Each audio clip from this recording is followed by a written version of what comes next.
What's up, Teen Nation? I wanted to talk about some of the movie updates this week and some of the news that came out.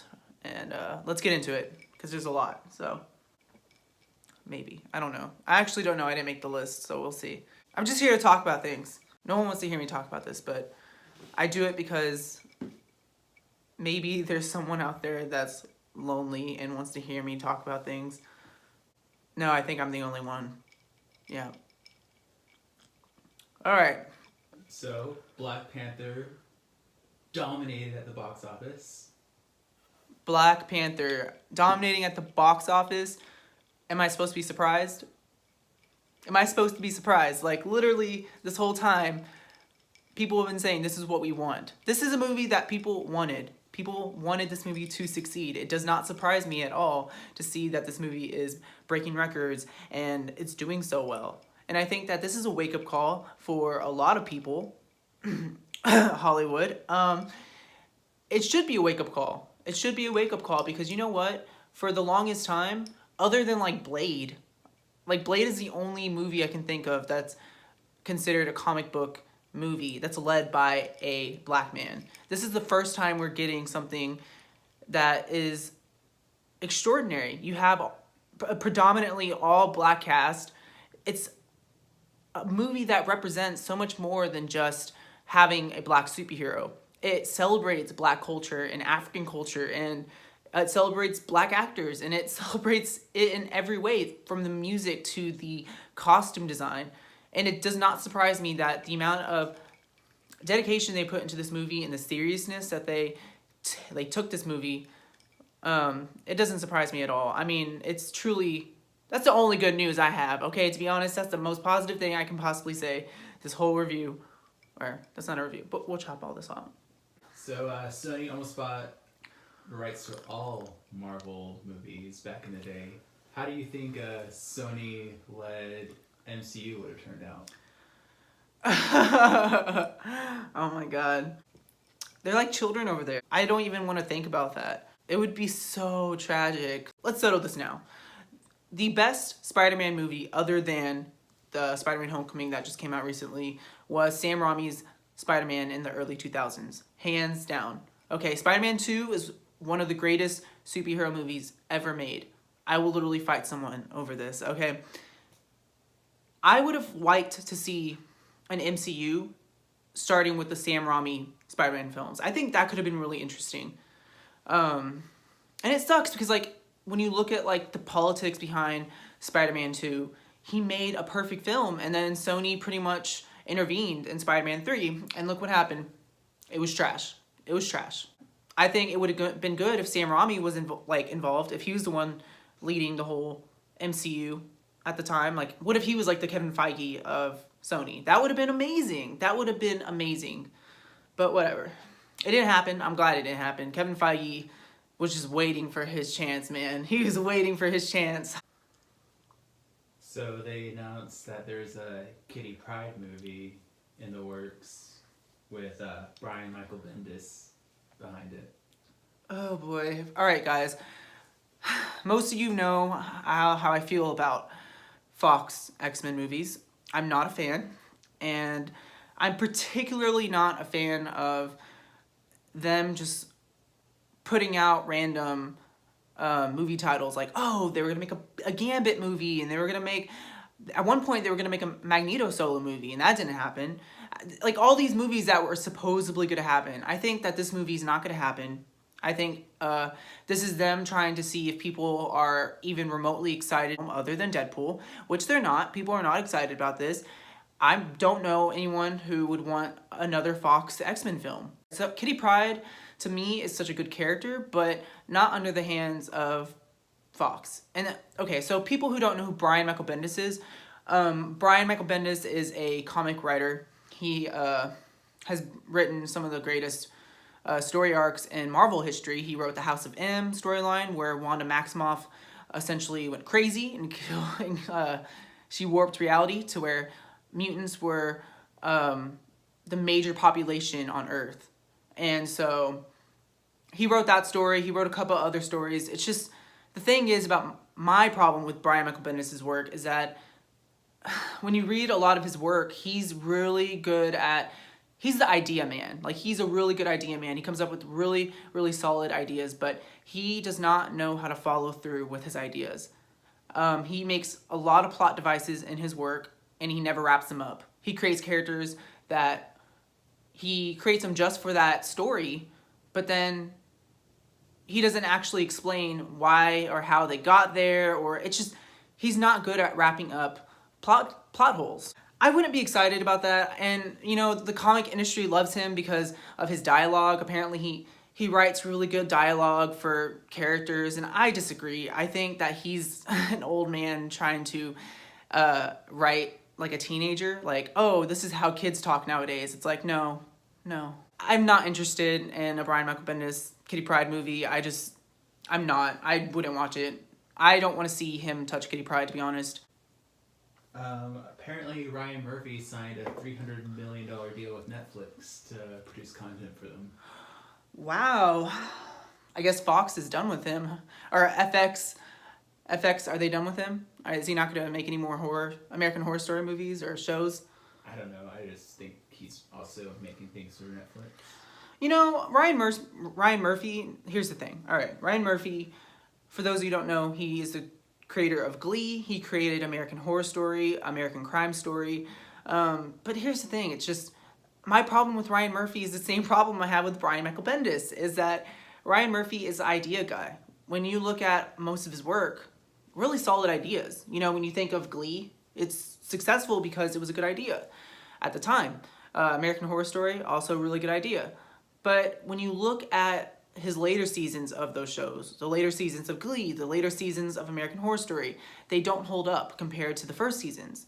And that's because he simply is an idea guy. He's not good at the longer vision, the greater vision. He's not Kevin Feige. He's not good at planting seeds, and he's not good at timelines. He's not good at thinking, well, if I do this year, in a couple years I can do this and it'll all feel connected. If you watch any of the American Horror Stories, it fell off after like season 3. Again, I think that he comes up with great ideas, so I would totally watch a Netflix TV show, you know, with him coming up with ideas for it, but I wouldn't want him to have full control over the situation. I would like for him to say, do what J.J. Abrams does. Come up with the idea, have a director or someone take it over. That's it. I wouldn't have him write for it. I wouldn't have him be responsible for that universe. Just have him come up with solid ideas, have some other people take over for it, because I don't think that he is good at he's not good at following up things. Like, he's really not. That's my opinion. That's my onion. Speaking of J.J. Abrams, he said that Star Wars fans who did not like The Last Jedi are threatened by strong female leads. Oh, is that what happened? I thought that it just, again, ignored everything that happened in his movie and treated already existing characters like they don't matter. Finn, still don't know nothing about him. Rey, still don't know nothing about her. The problem with the people have with The Last Jedi is the fact that it does nothing for the characters. It does nothing for the overarching story of whatever they were trying to create. And it completely ignores the content that J.J. Abrams created in The Force Awakens. I don't think that was him. I think that was him pulling some dumbass quote out of his ass because Kathleen Kennedy probably asked him to, for good press. Because they need it. They need good press. No one's excited for Han Solo. That's probably going to flop. That's going to be their first flop, probably. And when I say flop, I mean $1 billion. Every Star Wars film has made $1 billion under Kathleen Kennedy. I don't think Han Solo is going to make $1 billion. This is going to be considered a flop for them. But I think that she probably asked him, hey, can you go out there and make a quote? Or, you know, like, come up with some dumbass quote like that, oh, you don't like Last Jedi because you're sexist or some bullshit. One, what strong female character is in The Last Jedi? I'll wait. Holdo? Holdo who? I don't know Holdo. Was she supposed to... I don't know her. She was in 5 minutes of the movie, and yet I'm supposed to be like, oh, she's a strong female character? She has no character development. Rey has no character development. Rose, is she a strong female character? I don't know. Is she a good character? You know, I don't even like throwing around the term strong female characters, because you know what? Going back to the writing table, characters. strong characters. There are no strong, written strong characters in the Star Wars franchise right now. I don't know anything about Poe Dameron. I don't know anything about Rey. I don't know anything about Finn. I don't know anything about any of these characters. So why am I going to say that they're good characters? They're not good characters because no one's done anything with them. They've never been expanded upon. That's how I feel about it. That's pretty strong. So apparently they announced that they're going to be rebooting Transformers after Bumblebee movie. I'm so tired. I feel the way that okay. No one asked for a Mummy reboot. Like I still say that those original mummies that came out, the Mummy movies that came out in like the early 2000s with what's his name? Brendan Fraser. Brendan Fraser. Oh, it's really hot. I know I'm wearing a sweater. I did it myself. But anyway, I still think those are like really good films, even though I know they're really cheesy, but they were so much fun. They were like Indiana Jones, but with actual like fantasy in it, you know? They were fun movies. The recent remake of The Mummy with Tom Cruise was just a cash grab, and it didn't work. And I think that this reboot of Transformers is a cash grab. They think that, oh, well, if we reboot it, then people will still be interested. I feel like they've already ruined the brand at this point. Didn't they do this whole thing with their most recent one where they were trying to bring in a writer's table and it's going to be all these acclaimed writers that were going to help it out? And Yeah, exactly. Like, Transformers Last Night, they were like, oh, we brought in all these serious writers. We brought in all these people who are accomplished writers to work on it because we realized that the writing for the franchise is terrible. And then The Last Night was worse than all of them. I don't want to see Transformers films. You know what? I think Transformers succeeds in an animated medium. I would like to see an animated movie. I think that would be really cool. But I don't want to see any live action Transformers films from, what is it, Universal or is it Paramount? I don't fucking know. It doesn't matter.